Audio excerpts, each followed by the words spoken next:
Welcome to the show. Ain't Gonna Hurt Nobody podcast, episode 26. 26. So normally we like to, give you guys something that really help you advance your life, information about how to improve your finances, things to expect before marriage, how to deal with, death and loss and new jobs. This episode won't be none of that. At all. Nothing worthwhile at all. Nothing. I could adult too. Dang. Come on. Nothing like that at all. Ladies and gentlemen, Mr. Juan Kim. Yay. 45 minutes with Juan Kim is today's episode. Making me sound like a degenerate. All these responsible things. It's going to be none of that. We got this idiot here. No, but really, man, thank you for joining us today. Pleasure. Thank you for having me. Thank you. So, I met Juan a few years ago. I think it had to be at the freestyle pop-up at Kimski's. I think that's the first time I actually met you in person. Yes, it was. It was with Corey. Yep. And Spencer. Yeah. So met you there, and then, time happened. The pandemic actually happened, and you were doing some good stuff out of Kimski's, your restaurant, and I got to be a part of a couple of those events, and then we found out we were both moving to Beverly, and to be more accurate, I was already there, and I was trying to convince you guys. And I was trying to convince you guys because Spencer was like, my boy Coley's looking at houses with his family, and he doesn't know where to go. I'm like, well, come to Beverly because Beverly's amazing right now, and because it was 2020, there were really good rates. I was like, dude, come on down. You don't remember that? We were literally under contract with the house. Well, actually, I should have credit because in 2018, when I was pregnant, I said we should move to Beverly. All right. That you did do. So, and we're not as affluent as you just to move to Beverly. Your house is worth more than mine, just so you know. That's not that you looked it up. And don't think I don't. The show is about adulting. I look at my neighbor's house all the time. Right, if I'm there immediately. You need to know what they have in their house. Soon as you close. You got in that bag. Yeah. But since then, Juan, you've kind of become the mini mayor of Beverly. You've put on you've helped with a lot of, I think, push the culture in terms of arts, music, and just really exposing really this younger, I'll call it younger, like 40-something-year-old. Oh, those young whippersnappers with their 401ks. The 40-year-olds who look 37. Yeah, there you go. Yeah, that's I'm in that category. Yeah, I look 37. Yeah, you do. Yeah. But you've done a lot of cool things. Kind of, working with Beverly. Was it the Beverly Arts Alliance? Yeah. And done a lot of things with 2 Mile Cafe. You actually, I think you were the one that introduced us to Afro Joe's, which is now in Beverly. So just a lot of, a connector of dots in a lot of ways. So what better way to spend 45 minutes on our show? In Beverly, mind you. Ooh. Yes. Yeah. We're on the east side where alcohol is not allowed. By east side, the east side of Western. But we're on Western, yes. Yes. Oh, are you going to say where we're located? Yes, we're at Levardigan Studios. Levardigan. So Juan, how about you tell us a little about yourself, what you do, who you are, where you're from, what you used to major in college. Oh, good. It's not a loaded question at all. Let's see. Yeah, so my name is Juan Kim. I am a chef, artist, and a DJ, just by trade. But, money. Yeah, I have 3 jobs because I don't have any money. That's the problem. That's the real problem. I probably have ADD a little bit too. That doesn't help at all. But yeah, so I have a restaurant called Kimski down in Bridgeport, which is where the Sox play, and it's adjacent to a bar called Maria's, which has been around forever. Everyone knows Maria's. And on the other side of that, we also run pizza, fried chicken, ice cream. Super good. Yeah, so we figured when you don't want the weirdo fusion food, you can just go next door and hit the other food groups of Bridgeport, which is pizza, fried chicken, and ice cream. I'm not saying everyone's obese or fat over there, but we're still in business. I'm just saying we're still in business, right? Good. So that ice cream is good. Yeah, it is good. Yeah, it's pretty cool. As Dana's brand, she's a genius with sweets. But yeah, and then we moved to Beverly about a year and a half ago. Kendall, my fiance, and I. We got COVID, the first wave of COVID, and we almost died. So Oh, this is really a life story. and well, he asked. Did he you asked ask for his college major? I mean, Well, he he kind of told- did. Yeah. I mean, essentially, it's only been 2 minutes. Look, stop interrupting me. I'm All sorry. right. I'm sorry. Dang. Ask a question. You just keep interrupting. I'm sorry. COVID. Yeah, so I almost died. And then I was like, I don't want to die in a high rise in Lakeview around people I don't know and hate. So I was like, well, we need to move. We need to get the hell out. And, we got a dog pre-COVID. We're not one of those, COVID couples that got a dog and threw him out. We actually wanted the dog. So we needed more room. And then we were looking around the city and couldn't believe that Beverly was affordable to us. And you guys know the process of buying a house. It's not fun. After all the junk happened, it was Kendall that brought the idea of like, you got to be neighborly when you move to a community like this. You got to be, you got to wave to people. I'm like, I'm not good with that kind of stuff. don't Like, wave? that's weird. I don't wave at strangers. I wave at friends. What about like that? Do you do that? I don't do anything. I'm What just about, like, just don't look at me. A Just head like, nod, like head nod. I do a head nod Okay, now. there you go. I'm just saying, but a year and a half ago, like you throw me into a whole new neighborhood and a whole new situation where I have to mow my own lawns and care about gutters and whatever else the house has problems with. It was weird for me. So I just hit the ground running. I took that idea of like, let's be neighborly and just go full force into it. I saw opportunities in Beverly. Beverly has a bad rep of being racist and has a history of like being associated and attached to the St. Patrick's Day parade. Yes. The river of urine, as they say, that day. It still has that attachment to it. It still has that mantra that Beverly isn't as welcoming. And I will beg to differ, as you guys have experienced, I'm sure.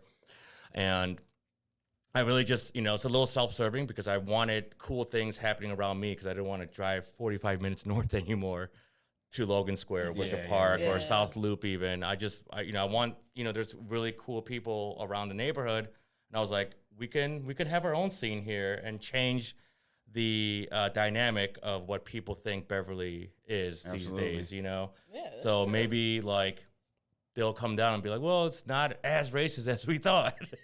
Because, we didn't go west of Western over on 103rd. Exactly. Stuff like that. So, just curating events and doing everything I did in Bridgeport for that community, just kind of bringing that same idea of just having fun. The purpose, there's no agenda but to just getting to know neighbors and just kicking it and just doing cool stuff.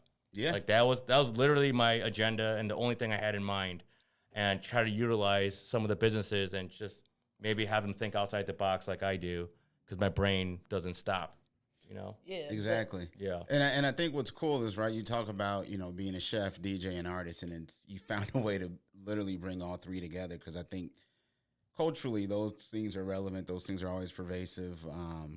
We just, Joy wasn't able to make it, but I just went to your gallery, your gallery show that you had, while not in Beverly. Was pretty amazing just to see that melting pot of people over there in Pullman. The stuff that you've done with Horse Thief, the stuff that you've done with Nikki's, the pop-up series, just introducing different type of cuisines, I think is interesting. Even just, I was listening to another podcast you did, the Kimski Kids, where you were talking about how you got upset, how just really this whole notion of Korean and Polish fusion kind of came about because you got drunk and you were angry at people stealing free That sounds like my sausages. normal Tuesday. Yeah. Not just like, back then. But can you talk a little bit about Kimski's for those of us that aren't familiar with your restaurant and your concept? Plug yourself. Yeah. So Kimski Chicago is a Korean Polish street food fusion spot. That's what we started off as. There used to be a series of backyard barbecues at Maria's on Mondays, and we would have like crappy Polish sausages and jarred kimchi, because my business partners are Korean and Polish, Ed and Mike. So they took that concept one step further and told me that they were gonna open a snack shop like they used to have attached to the bar and kind of extend that concept. And it was a joke. It was a joke that turned into a reality. They asked me to be the chef several times, and I said no, because I liked my life at the time. I was freelancing. I was helping out friends at really good fine dining restaurants, helping them with their pop-ups. and then painting and DJing at night after work. So it was a good life. I got to just hop around and just kind of explore the city and just really just get into all kinds of trouble from all three scenes. And then once I said yes, I was just annihilated, hammered at Maria's. And they came up to me and asked again. And for some reason, I said yes. And 6 years later, I want to burn the place down for insurance money and kill myself. But we're still here, and through through the efforts of having that business and kind of being in tune with the community and their needs, and just the city as a whole through the pandemic and everything, we're able to use our platform to do really cool things, like really awesome charity things. Helping groups out, having a space for them, even that's some stuff that we don't ever think about, like needing a space to just hang out and meet at, and that's the beauty of you mentioned Afro jails. There's like a group of retired veterans and police officers that meet there literally every single day. They told me they get up, they hit each other up at 8 a.m. in the morning, and they hang out at Afro jails all day until they close. And that's their meeting every day. And they've probably been up since 6. Yeah. So 8 o'clock is that's sleeping in, Yeah. But the idea of having a safe space, I never really noticed, and I never thought about how important that is, for any kind of group. It's tough. Yeah, it's tough. It's tough to find. And it's not cheap though. It's if not. You need to rent a space to do that. Exactly. So, Maria created that environment a long time ago. Bridgeport Trilogy was kind of had the same mantras as not mantras. It has the same kind of attachments that Beverly used to have about being racist and not welcoming. More so. Yeah, and then more so actually. You're right. More so. Yeah. Yes. That was a neighborhood doorbell bars back in the day too. Yeah. So they could see who they let in, and I think Maria shattered that notion that Bridgeport's all racist. She let everyone in. Didn't matter. She let all walks of life in. Doesn't matter your sexuality, your color. Just come on in, you know, and just hang out and get drunk or do whatever. So, again, that idea of community was important to me, and utilizing all three assets of it, like the food, the art, the music part of it, to have a space to do all of that and add a charitable element, even if it's if we raise only $50, I don't care. It's still $50 that an organization didn't have before. Yeah. And everyone that came to support it, we're able to witness that the power of creativity utilized in good places, Yeah. And for good purposes. So we raised more than $50. But it's, to me, it's so easy to just help. So it is. Yeah. Can what I want to dig in is a couple things, because we have a lot of entrepreneurs who listen to our podcast. And I know you kind of joked about wanting to burn. I don't even know if it was a joke, but about wanting to get out the rest. It wasn't a joke. Get out for the insurance money. But one of the things I noticed is you've been paying, from what I've read and what I know about you, you've been paying, way above minimum wage to your staff, paying your staff, a decent wage, much higher than market price for what they do. During the pandemic, you were able to keep that going for them, and then you were still able to do free food giveaways. So can you talk about just kind of starting the business, the pandemic, and what you did to keep your people, to do right by your people? Yeah. So my upbringing with the culinary side wasn't very traditional. I went to culinary school, but I hated it, and I hated everyone there. So I took what I wanted from it, and I went to the program. I went to the Excel program. But the funny thing about culinary school was that they're really stupid otherwise with other things. So I remember distinctly, I already had a bachelor's, and this guy tried to convince me to get an associate's degree. And I was like, are you fucking stupid? My degree's higher than all of you fucking dumb bitches. I don't need an associate's. I just give me a fucking knife and some goddamn onions. That's all I came to learn how to do. So I did the program, and I left, and I finished the accelerated 9-month program. But at the same time, I was still working, still painting, still taking gigs so I could pay for things. And, the idea of running my own team and, seeing and witnessing how employees were treated, how I was treated, You know, like people yelled at me. You know, that's just the nature of the business. If you fuck up, you get yelled at. That's just how shit goes, right? If you're not good at your job, you deserve to get yelled at. I'm sorry, or you know, get the hell out, or do something else. So, but you know, there's a lot of fucked up shit in the culinary world that you don't get to see every day, and I didn't want to be that kind of boss. You know, if I ever had my own place. So I took the idea of like trying to be cool with everyone, and you know, you guys all know, like if you're cool with everyone, then they take advantage of you. It doesn't matter. How well you treat them. You know, I give these motherfuckers like, oh yeah, you know, it's okay. Like take your cigarette break again. It's okay to you could come in an hour later. Like no, it's my bad for opening a restaurant. You know, and I was grateful for them. Don't get me wrong. Like I was in the weeds. Like I didn't know what I was doing. So I was just like, yeah, of course, no, I'm not gonna be that boss that yells at you. I'm gonna be cool. I'm that cool boss. You know, I'm your friend. Yeah, and then you know, I was like, I'm an idiot. Like fuck these kids. These kids are fucking dumb. And I paid them well. Like you know, the pool tip idea. I know there's like a controversy over like whether tips work or not, you know, leaving the responsibility on the customers to pay extra, whatever. But that's the same idea as like adding a 4% charge to pay dental and health insurance. That's true. So it's like, you know, whatever, tit for tat, right? So I had the idea of like, well, let's pay them well so that they're loyal, and then let's give them the tips. Let's just give them all the tips because we're gonna lower our price of all the food's accessible to everyone, no matter what walk of life you're on. It's up to me to like order well and order from responsible places, from farms, and you know do all the you know culinary shit you're supposed to do and be responsible and pay my employees well. You know, fast forward a few years later, you know, I've gone through so many cooks because they're all such assholes. I've gotten stolen on. People would just get so fucked up on drugs and think that it was cool and think I wouldn't notice. I'm like, dog, you're drooling. Yeah, you're drooling on the food. What are you doing? You're slowly dying. You're like slumping over. It's 4 p.m. We're not even open. Get that shit together. Get it together, right? So, you know, as a manager and as an operator, you know, you quickly fix it, you know. You want to help, of course, you know. If you really want to help these kids get out of that shit, but you still have to run a business. You still have to pay the bills. And you still have to survive so that they have a job and they have a way of making money and paying bills too. So once that kicked in, it's just like, well, you know, I reached a certain limit and I was like, you got to go, man. You can't just keep coming here fucked up. Like, I know I did some of those drugs with you, but look at me. I am still moving and functioning, and I'm talking to you, and I am still cooking, you know? Like, what's your excuse? You just did too much. You don't know how to moderate it, you know?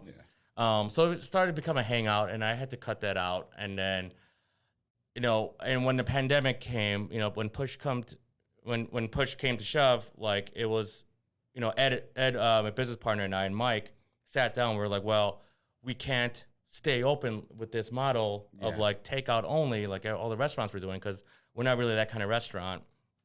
So, and we saw a need for food because we, you know, there's a lot of people around Bridgeport and Pilsen and the surrounding areas that, you know, the 10 cities came up out of nowhere and stuff. And we saw that there was a need for food insecurity. So we just kind of came up with this idea of, remember when Panera had their pay what you can program? Yeah. We kind of just took that model, and Ed, being a ADD psychopath like myself, was like, well, we could get funding from some of the art projects for the non-for-profit that they run called Public Media Institute, and use it as like almost like an ongoing art project so that the grant makes sense.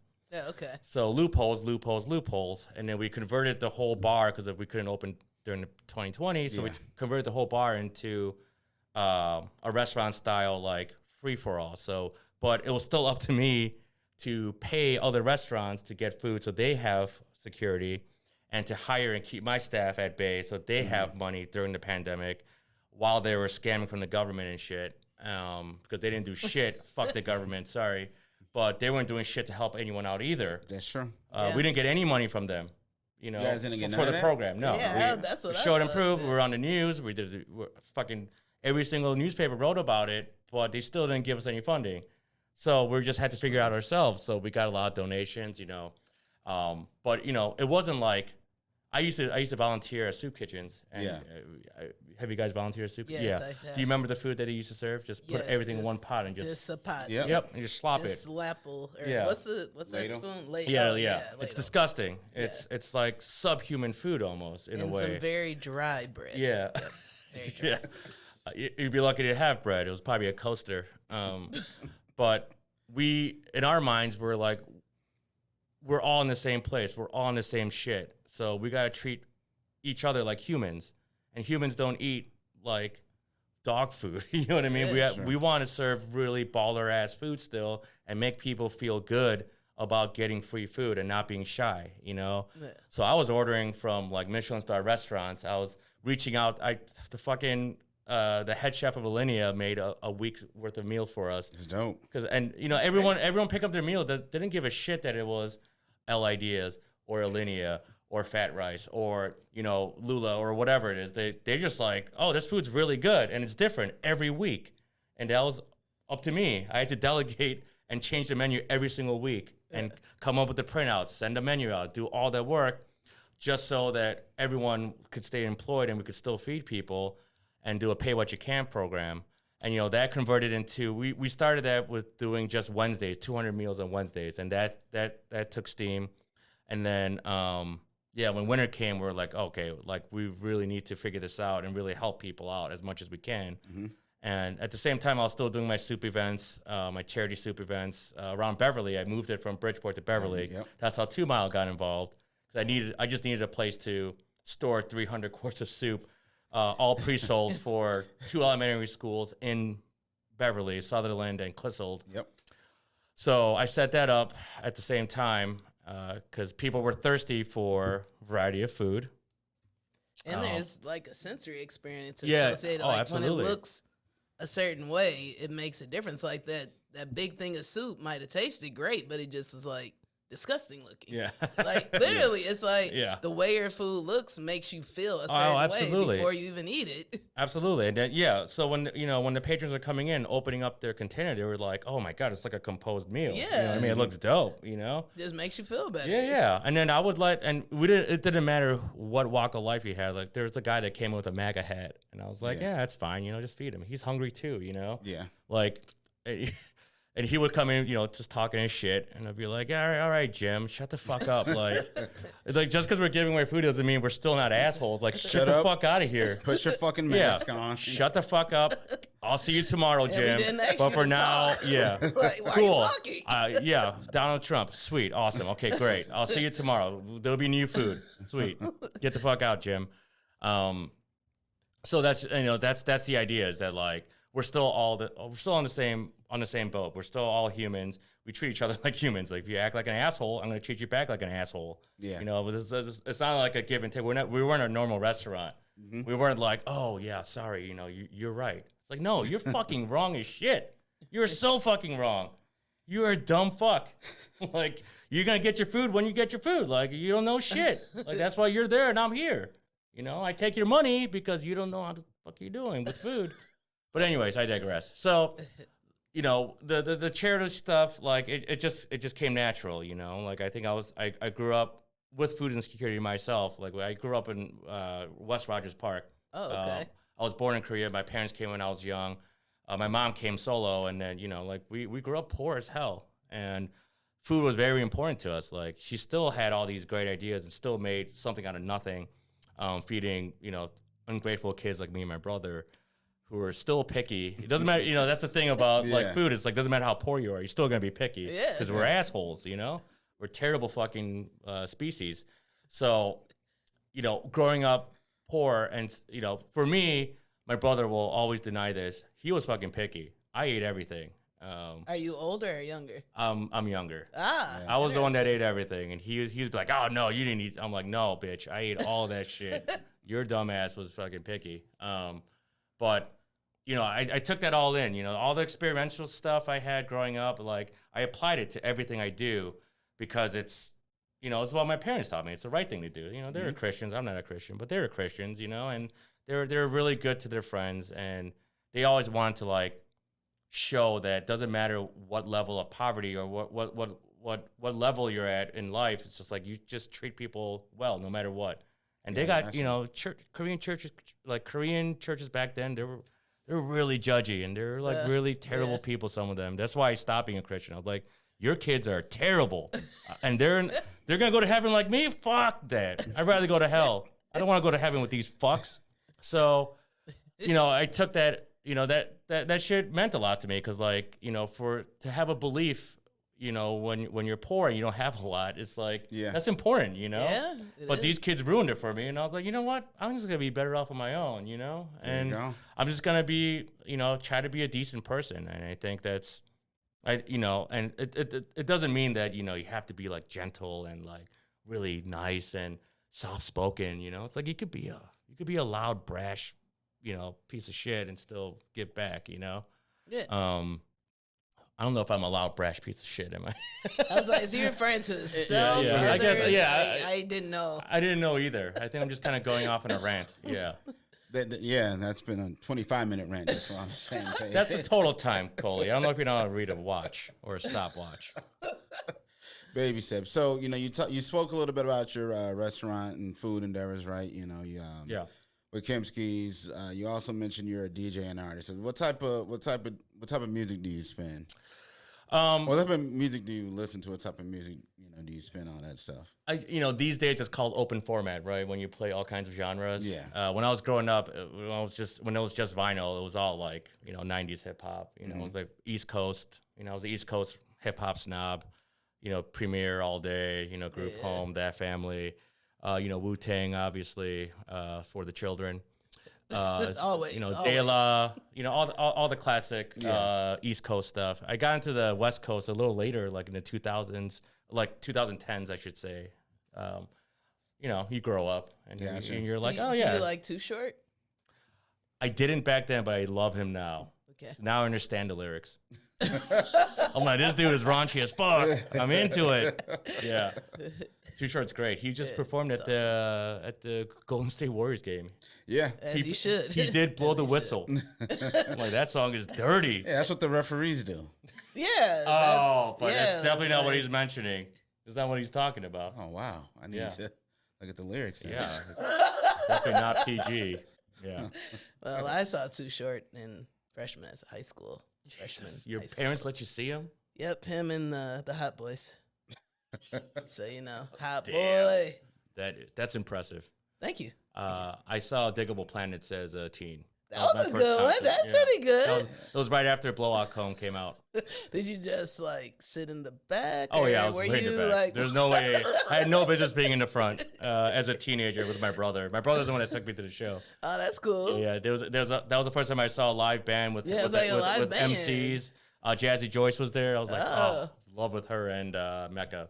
But I was at a New Edition and Keith Sweat and Blackstreet show as my first concert ever. That's why you're wearing a pink shirt. I don't understand. Salmon ass shirt. Oh, you're wearing a salmon ass shirt. It's actually lobster in color. Yeah. Well, that makes sense on him. I didn't come here to be judged by neither one of you. Sorry. So go on. Your R&B days. Yeah. New Edition. Yeah, New Edition. It was Blackstreet, New Edition. Blackstreet's the one that did the Sweat. Boner song, right? No diggity. No Diggity. Yeah. Isn't that a Boner song? No diggity. Oh, no, I'm doubt. thinking of, what's that song? Dang, what song? Are you thinking of Rump Shaker? No. Fucking, what the poke coming through on you? That's next. That's Next. Yeah. Damn. That's not Blackstreet, my bad. Too close. That's Too the close. song. Yeah, that's next. You're right. The way Yeah, you're grinding, Turning, it's so yep. exciting. You're Yeah, making it. hard for me. See, there you go. Baby, Yeah. it's outside. Yeah. All right, Coley, relax, man. You don't have to harmonize, man. God damn. Hey, I'm just trying to make sure people know what the Boner song is. No, Well, Oh, Thank God no. it's only my waist up. that's what my singing does to people. Yeah. But no, so you're open format, so that means you can basically play anything, and then Yeah, pretty much. I mean, with with Serato out now, like my access to music is like tenfold now. You know, as opposed to vinyl, we have to buy every single single. Yeah. Or if you like one song off an album, you just buy the whole album. Gotcha. So now I could just play whatever, because I mean, all music's like 4-count, you know, Yeah. like pop music and stuff like that. And everything's on synthesizer now. Everything's made off of a beat machine, so it's Gotcha. pretty easy to blend, you know, and cross genres and stuff. So and it just makes it more fun, honestly. I think, 'cause I think there's so much music. There's too much music out there to try to keep up with. Yeah. So.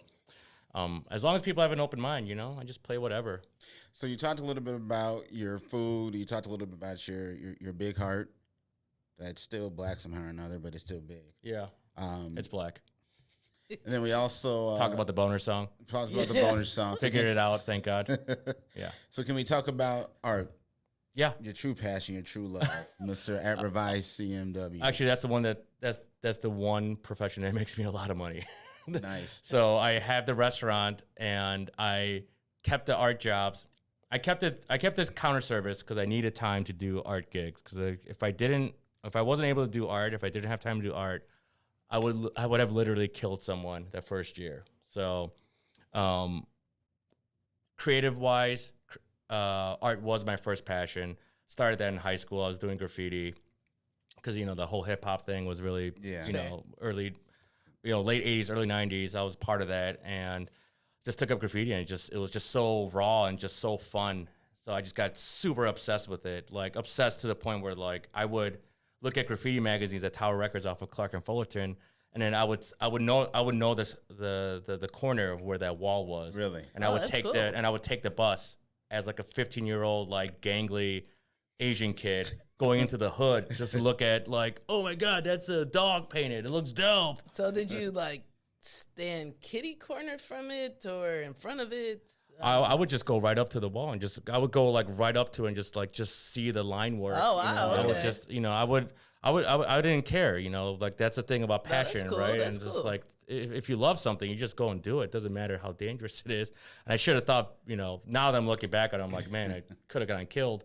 Because I was going like southwest side. Yeah. You know, all the good walls were in the south side because, you know, the business owners were like, well, the gangbangers keep tagging it. So if you're going to do something dope, you know, just go ahead. It's all you, you know. We were all steel paint back in the day anyway. So it was all free for us. It was just it was a matter of just getting up and just putting that work out there, you know.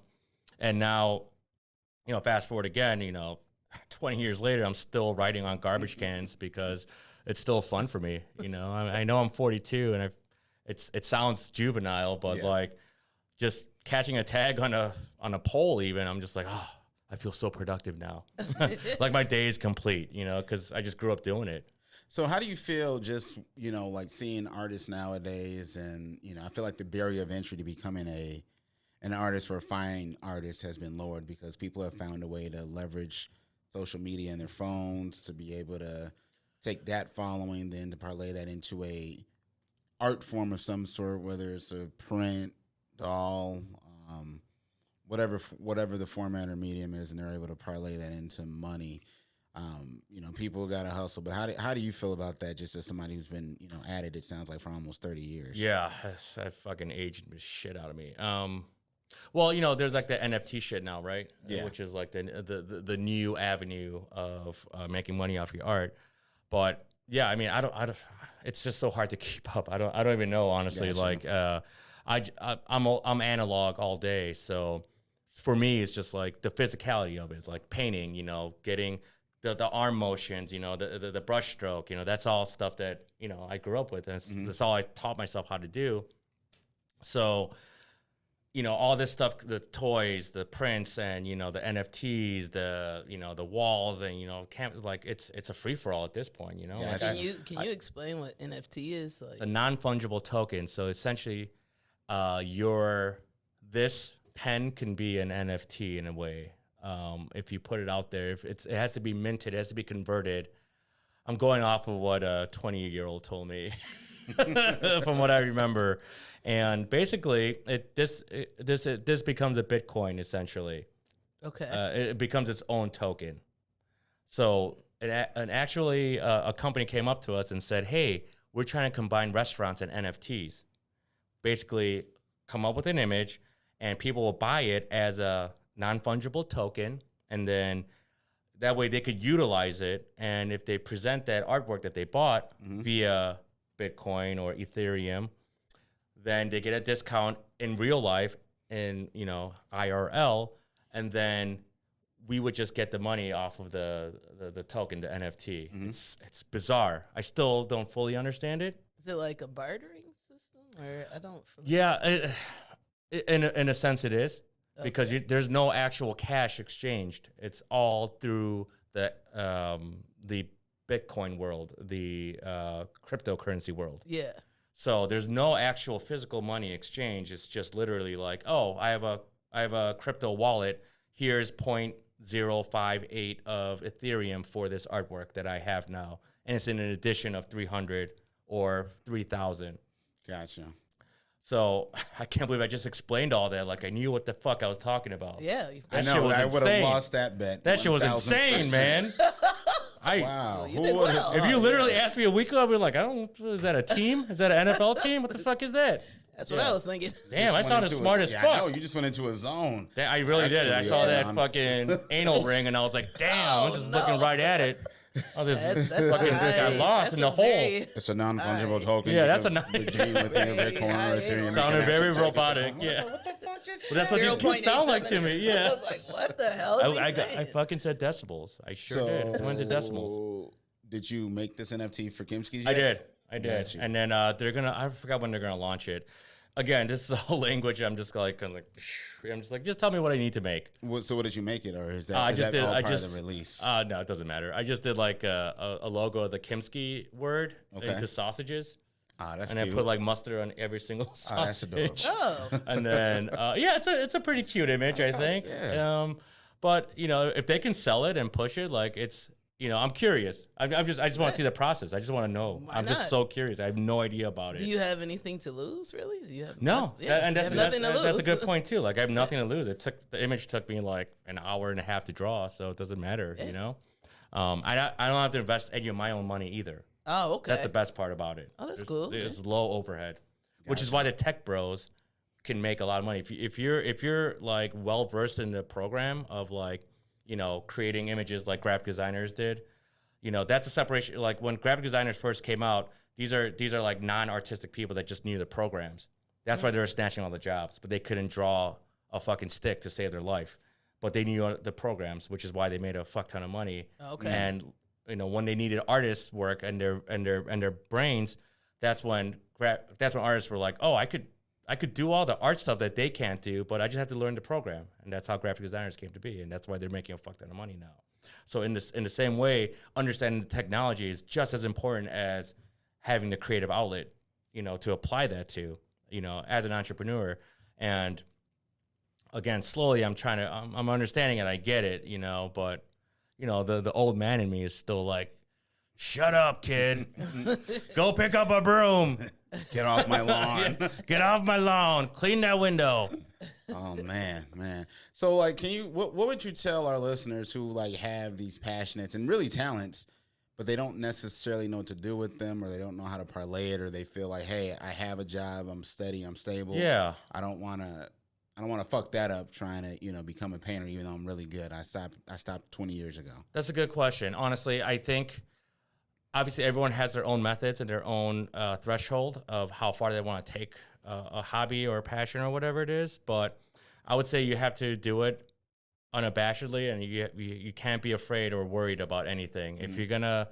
If you're actually passionate about something, then you just have to go full force into it and not give a shit about what your relatives, your loved ones are going to think or say. I mean, my parents still laugh when they're like, when I tell them that I make money doing art. Mm-hmm. They're like, they giggle like I'm joking. I'm like, are you telling your friends that I'm a doctor still? Like, shit. Yes, they are. Damn, fucking still ashamed of me and shit. But you know, like, don't get me wrong, they were very supportive of everything I did, but they still don't take art as seriously because they, you know, they work just so hard, you know, coming up. So the idea of like being able to make money off of like my brain or whatever, they're like, no, that's not true. Yeah, no, ideas. Yeah, your brain is rotten. You know, you're a dumb kid. So I would say my advice would be just go full force, and you have to make time for it. It's no fair weathered shit out there. The market is so saturated. Anyone can be an artist. Everyone could post on Instagram And they could And use a get likes. filter. Yeah. They could fuck up. They can do crazy shit and to hide things. So it's like with all that noise and clutter, if you're gonna go half-assed, you're not gonna make it. It is tough, And Gotcha. there's a lot of BS. There's a lot of nepotism out there. So that could be good and bad. Like if you have someone that's in the business already and they could like give you a heads up, like why wouldn't you take advantage of that? There's gonna be a tornado I somewhere. was like, oh. Yeah. So I would say that like just be real with yourself. Be honest. Don't listen to strangers about your art and your craft. I think how come my phone doesn't care about me? They're like, go outside, go play outside. You'll be fine, Juan. But yeah, just being real with yourself is really important. I tell a lot of kids who do art who ask me for advice. I'm like, don't listen to your shitty friends on Facebook. They're lying to you. They want to get in your pants, or they just don't know any better. They don't know. Why would you think a 17-year-old knows like what good art is? That kid just found out about jerking off. Like he's 17 between music and 13, whatever it is, or 9, whatever. To each their own.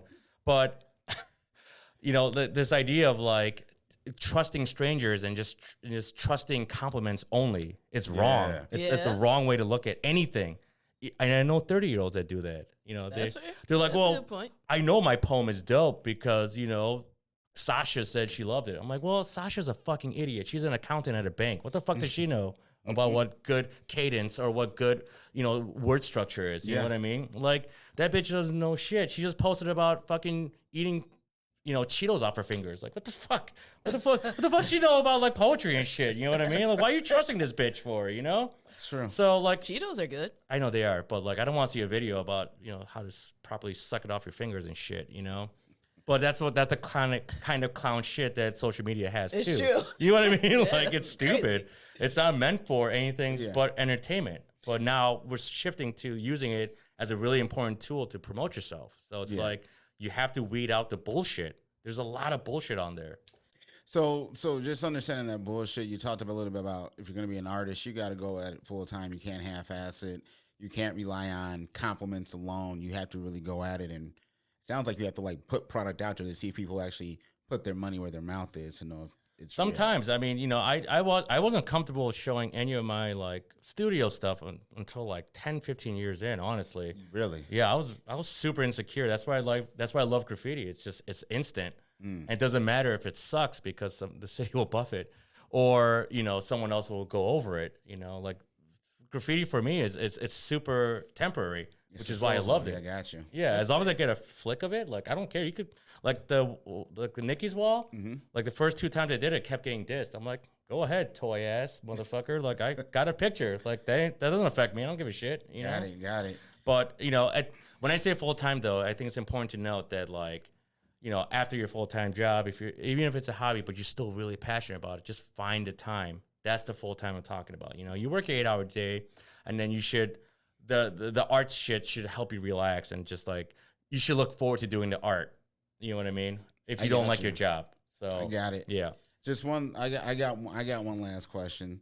So, what advice would you give people who they're good cooks or have good items they can cook? They want to open a restaurant or they would like to do pop-ups. Don't do it. Get a food truck. Like what? Don't what do advice it. Would you give people who want to make money off of their cooking? Again, the same thing. You got to be real honest with yourself. You can't have your family taste your food or your friends or your loved ones. You got to have straight up strangers like that. You could throw yourself in the fire right off the gate. Really? Yeah, because you need to know, does my shit taste good or not? Not my actual shit, but does my food taste good or not? You know what I mean? Yeah. So with that, once you get the food stuff done, take a business class. That's something that I didn't do.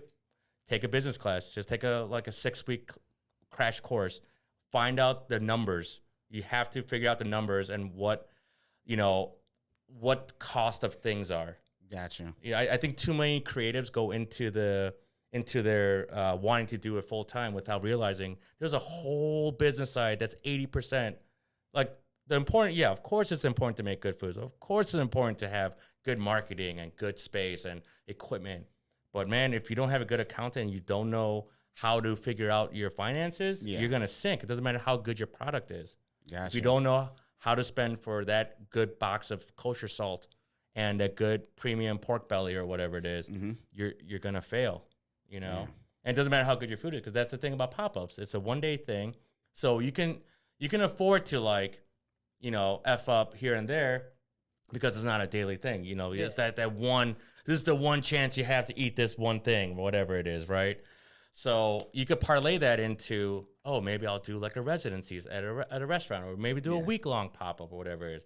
And then once you get your ass handed to you, that's when you're like, oh, okay, now I know I need more people. Gotcha. Or, hey, these serving trays don't work, or I want to be more conscious about the environment. I better get like disposable, biodegradable forks and stuff like that. You know, Gotcha. like, there's just so much shit you got to think about. You know, And every year it's a new one, because now with the pandemic, now your whole to-go process. oh, has and to change. the permits and the taxes that the city imposes on us. Yeah. They don't want you to survive. They don't give a fuck. Yeah. They just want their money. Yeah. They're worse than the mob. Way worse than the mob. Damn. Yeah, Lightfoot doesn't give a shit about small businesses. Nah, I've heard that from too Small many businesses. people. Like all across the city.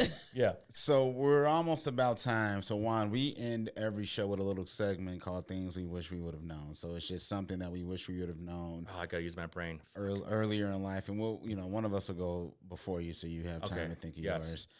But just something that you wish you would have known, and then you could impart that on life. So Okay. I'll go first, just because Juan probably needs some time. It's feeling like it, yes. Yeah. One thing I wish I would have known is just the idea of, like, it's actually something that you just said. I wish I would have known is, like, you have to make time to do the things that you might want to do. Even if you're not good with it, you have to make the time. It sounds so intuitive, but a lot of times you don't make the time because it's easy to fill your life up with other things, like your 9 to 5, and then you can, your family, or trying to chase girls, or just being with your friends drinking. Like, it's easy to fill your day with shit that you don't spend the time to do what you want. Like, I've always, like, this idea of podcasting. I always wanted a radio show, so now we have podcasts nowadays. So I wish, now that we have it, I love doing this now. You know what I'm saying? My college degree is in radio production. What? Yeah, that's my college Remember degree. when we were asking, like, who can help us make our podcast? But it was before. Yeah, it was before. I Yeah, graduated exactly. in like 2004. So what would be your DJ name? Oh, my actual DJ name is Genghis Wan. But would that be the same for the radio? Like, It was. oh, okay. Yeah. Just curious. Calling me a college made me have my own show. It was weird. Sorry, I interrupted your tip. No, that was it. I wish I would have known I had to make time to do the things that I actually wanted to do. That's good. I think sometimes too, at the time, it's like when you fill it up with stuff that actually doesn't matter, that's like your excuse almost, in a way. Like, it kind of is like a shield. Yeah. So, I really should be drawing pictures on NFTs, but I'm not, because I'm so busy. I have to help my grandma, and I have to do this. Exactly. And then it's just kind of like almost a shield, because you're kind of probably scared. 1,000%. I gotta go to the gym today, and it's like, Yeah. Yeah, it's tough. yeah. Joy, is there something you wish you would have known? Okay. Can I ask Juan one question Absolutely. before I say? It's your show. I have one question. Okay, I'm gonna do rapid fire. Okay, let's do it. I'm Okay. That sounds like more than one, but yeah. Okay. in. Okay. It's a series. Okay. Okay. A serious one. Heard. Ready? Yes. Nas or Jay-Z? Nas. Oh, Bi- shit. Hold on. Nope. Fuck. Okay, nope, you're right. rapid You're right. fire. You're right. It's from the gut. Biggie or Tupac? Oh, Biggie all day. Okay, that was good. Honey Nut Cheerios or Honeycomb? Honey Nut Cheerios for sure. What? I'm an adult. I need my oats. Lowers cholesterol. This is ridiculous. It's whole oats. Honeycomb It doesn't is. have shit but sugar and fucking glucose. It is good for your heart. Honeycomb? No. Yeah, Honey Nut Cheerios all day. Okay. Yeah. All right. What's your favorite color? Black. Really? Absolutely. Oh, my favorite color is burnt sienna. Okay. Pretentious. Okay. I don't care. I don't care about you. Okay. What about, I can't think of it. Coley, do you have more? I didn't know this was happening right Rapid now. fire. Come on, go. Go. Okay. Steak. Oh, I was going to ask a food question. He just- What's pizza or your fried chicken? Pizza. Sausage or pepperoni? Sausage. What? Yeah, all day. Korean or Polish food? Oh, Korean. I mean, by far. By far. Yeah. Yeah. Okay. That was So, let's get into life. I don't have anything more for you. I'm done Okay, with you. cool. I'm done. All right. Sounds good. Okay. Felt great. All right, let me see. If something I wish I would have known is like how you said the thing about how people care about what people think. I feel like I spent a lot of time caring about that, and then I realized that people's like overall just tastes change. So like if somebody likes something, like for instance, I used to hate sparkling water. I would That's a good example. the Radigan Studio. The next time I want sparkling water, like I love sparkling water, like, but I used to hate it until I was like literally 26. Imagine if somebody like is looking at your artwork like that, like they might hate it now. That's They true. might That's a not good have point. a taste for this. And then regardless of what you know, 20 years later, it could change. Like people's taste and things change. So that's why you kind of can't like believe them too much. That's true. Yeah. You're absolutely right. So that's something. That's Tastes something change I wish all I the knew. time. Damn. Yeah, they really do. That was fucking deep. So Juan, what's something you wish you would have known? Tap that. I think something I wish I would have known back then is how actually hard it is to do anything that you love to do, to make a life of it. If I had known that I wasn't going to make any money doing the things I love for so long, I would have just gone into business.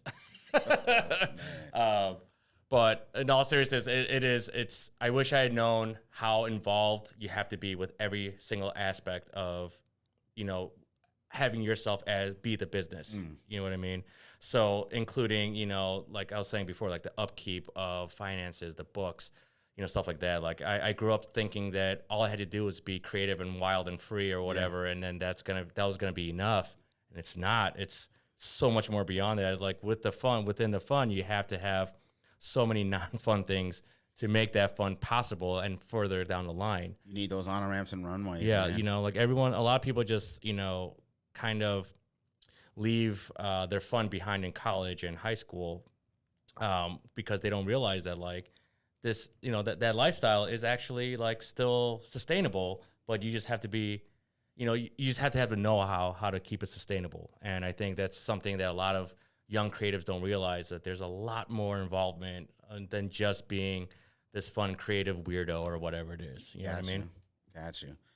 Man, well, ladies and gentlemen, that's 45 plus minutes with Mr. Juan Kim. Well, Who's you'll edit counting? it. You'll edit it. Who's Yeah. counting? Yeah, you could edit the singing up next for sure. That was 7 minutes.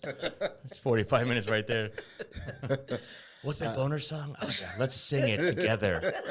In Perfect. harmony. Yeah. After we set the title and the group, let's sing it anyways. Too close. Yeah. Yeah. Well, ladies and gentlemen, that's episode 26, and that's our show. Thank you. Thank you. Thank you, Juan. Thank you guys.